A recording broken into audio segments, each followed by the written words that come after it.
Hello guys, good morning. So, today guys, meron tayong ayusin na bidit hose. Natanggal yung guys, yung flexible hose niya. Yan oh.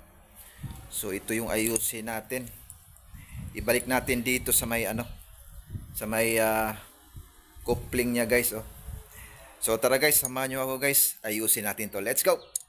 Alright, so ito guys. Ayan. So, tatanggalin muna natin tong bridge spray. Yan.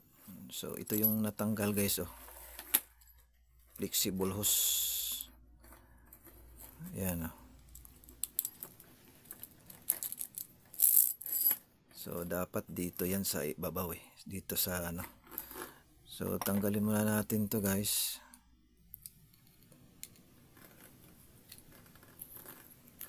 Yan.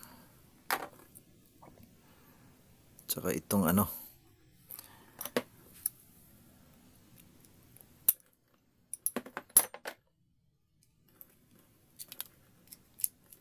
Yan. Tanggal na siya. Tapos itong flexible hose, stretch nyo lang, stretch yung tapos ibalik nyo dito.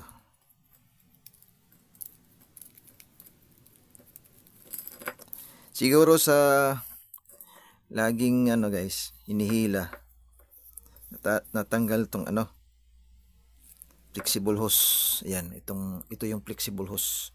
Tapos may hose pa siya dito sa So pag natanggal, pag may ganito kayong problema guys, ito lang oh.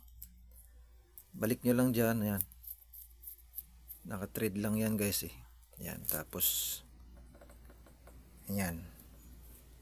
Balik nyo tong yan.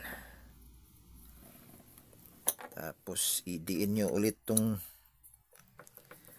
yung inner hose nya. Yan.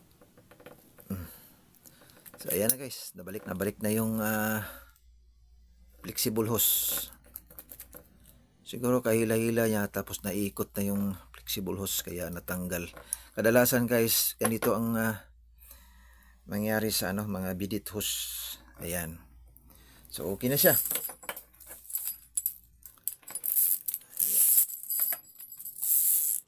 Tingnan natin. Tapos ibalik na natin yung yung bidit spray. Yan. Alright, so okay na siya guys.